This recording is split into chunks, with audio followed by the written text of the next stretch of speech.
Hello friends, welcome to online study. I am Narendra Pipal. दोस्तों, आज है 22 मई और आज एग्ज़ाम के पॉइंट ऑफ व्यू से जो भी क्वेश्चन बन सकते हैं उन सभी को यहाँ डिस्कस करेंगे। इसलिए वीडियो को अंत तक देखिएगा और अगर आपको इस वीडियो के ऑफलाइन नोट चाहिए तो आप हमारे डिस्क्रिप्शन में दिए हुए टेलीग्राम ग्रुप को ज्वाइन कर सकते हैं और वहाँ से ऑफलाइन नोट पा सकते हैं। और डेली की वीडियोस पाने के लिए आप डिस्क्रिप्शन से सभी क्लासेस की टाइमिंग भी देख सकते हैं।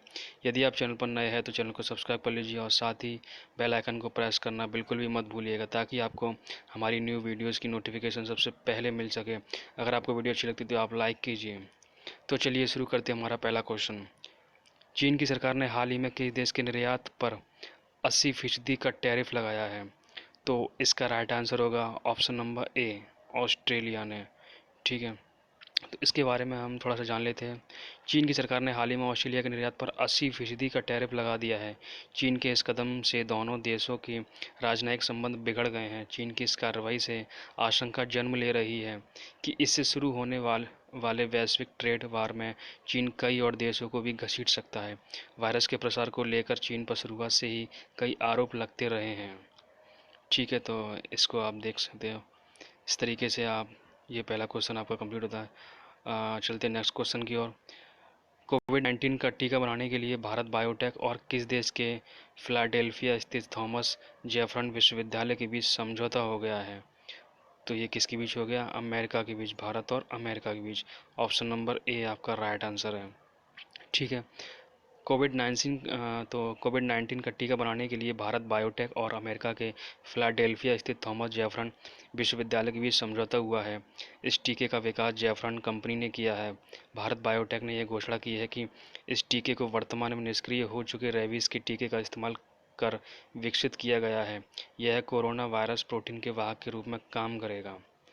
ठीक है, नेक्स्ट क्वेश्चन है आपका। केंद्रीय मंत्रिमंडल ने आपातकालीन क्रेडिट लाइन गारंटी योजना के अंतर्गत कितने लाख करोड़ रुपए की अतिरिक्त राशि उपलब्ध कराने की मंजूरी दी है? तो इसका राइट आंसर होगा option number B, 3 lakh crore रुपए। 3 लाख करोड़ रुपए, ऑप्शन नंबर बी। ठीक है, केंद्र सरकार ने आपातकालीन क्रेडिट लाइन गारंटी योजना के अंतर्गत 3 लाख करोड़ की अतिरिक्त राशि उपलब्ध कराने की मंजूरी दी है। इससे सूक्ष्म, लघु और मध्यम उद्योगों के अंतर्गत आने वाले पात्र कर्जदारों और मुद्रा योजना के अंतर्गत और ऋण लेने के इच्छुक कर्जदारों को जो है फायदा होगा। मंत्रिमंडल ने उधार देने वाली संस्था को राष्ट्रीय ऋण गारंटी ट्रस्टी कंपनी लिमिटेड की ओर से 100% ऋण गारंटी उपलब्ध कराने का भी फैसला किया है। ठीक है, तो इसके बाद नेक्स्ट क्वेश्चन की तरफ चलते हैं। Question number 4। भारत और किस देश ने हाल ही में 5 नए बंदरगाहों और 2 नए प्रोटोकॉल मार्गों के संचालन के लिए एक समझौते पर हस्ताक्षर किए हैं? तो भारत ने और बांग्लादेश ने किया है। ठीक है, तो इसका राइट आंसर हो जाएगा ऑप्शन नंबर सी, बांग्लादेश। इसके बारे में थोड़ा जान लेते हैं। भारत और बांग्लादेश ने हाल ही में 5 नए बंदरगाह और 2 नए प्रोटोकॉल मार्गों के संचालन के लिए एक समझौते पर हस्ताक्षर किए हैं। इससे द्विपक्षीय व्यापार को बढ़ाने में मदद मिलेगी। साथ ही इससे नए गंतव्य और उनके समुद्र तटीय क्षेत्र के आर्थिक विकास को प्रोत्साहन मिलेगा।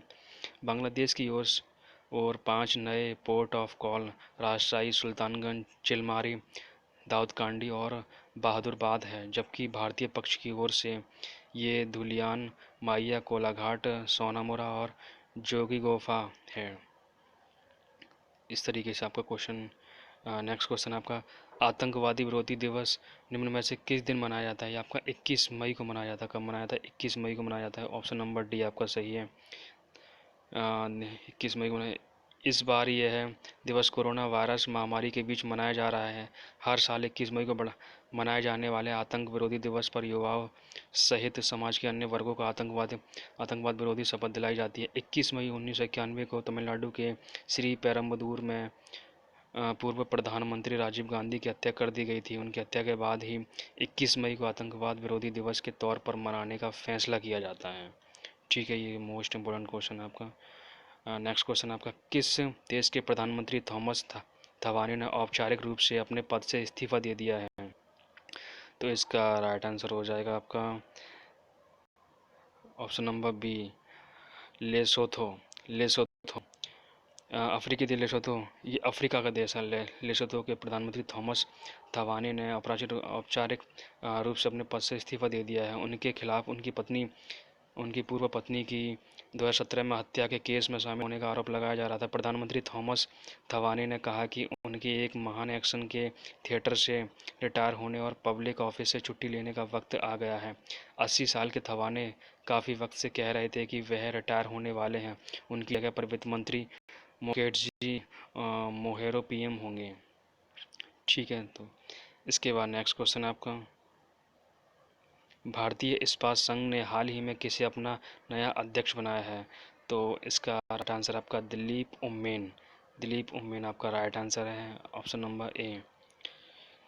भारतीय संघ ने दिलीप उम्मेन को अपना नया अध्यक्ष नियुक्त किया है। इनका कार्यकाल तत्काल शुरू हो गया है। इससे पहले इस पद पर टाटा स्टील के सीईओ टीवी नरेंद्र का कार्यकाल अगस्त में समाप्त होने वाला था। उन्होंने उससे पहले 1 मई को अध्यक्ष पद से हटने का फैसला किया। दिलीप उम्मेन को सर्वसम्मति से 2 वर्ष के लिए अध्यक्ष चुना गया है।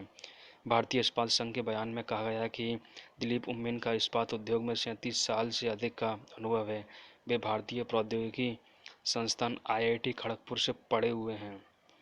ठीक है, नेक्स्ट क्वेश्चन है आपका, भारत ने फिलिस्तीन शरणार्थियों के कल्याण हेतु काम करने वाली संयुक्त राष्ट्र राहत और निर्माण एजेंसी को कितने मिलियन अमेरिकी डॉलर की सहायता प्रदान की है? इसका राइट आंसर हो जाएगा 2 मिलियन अमेरिकी डॉलर। कितना? 2 मिलियन अमेरिकी डॉलर, ऑप्शन नंबर डी। विश्व बैंक और भारत सरकार ने हाल ही में कितने मिलियन डॉलर के समझौते पर हस्ताक्षर किए हैं? तो ये 750 मिलियन डॉलर। इसका आंसर हो जाएगा ऑप्शन नंबर ए। इसके बाद थोड़ा जान लेते हैं। विश्व बैंक ने भारत के कोविड-19 सामाजिक सुरक्षा प्रतिक्रिया कार्यक्रम में तेजी लाने के लिए $1 बिलियन की सहायता का आश्वासन दिया है। इसका मुख्य उद्देश्य कोविड-19 महामारी के कारण प्रभावित होने वाले कमजोर परिवारों की रक्षा करना है।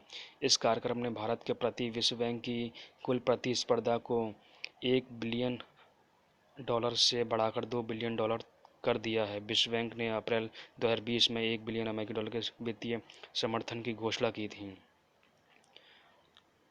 नेक्स्ट क्वेश्चन है आपका, तो इसका राइट आंसर आपका हो जाएगा $750 मिलियन। $750 मिलियन।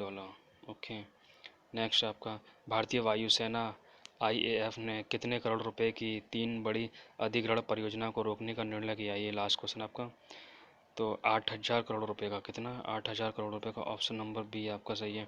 इसके बाद में थोड़ा जान लेते हैं। वायुसेना प्रमुख RKS भदौरिया ने 18 मई को सूचित किया कि सेना अतिरिक्त प्लॉट्स बेसिक ट्रेनर विमान खरीदने की अपनी इस योजना को अब आगे नहीं बढ़ाएगी। अतिरिक्त हॉक ट्रेनर विमान खरीदने की भी योजना थी, लेकिन फिलहाल इस खरीद को भी रोक दिया गया।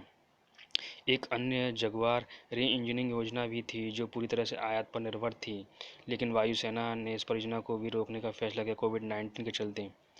इस योजना के तहत जगुआर लड़ाकू विमानों को अमेरिका के हनीवेल कॉर्पोरेशन के नए इंजनों से लैस किया जाना था।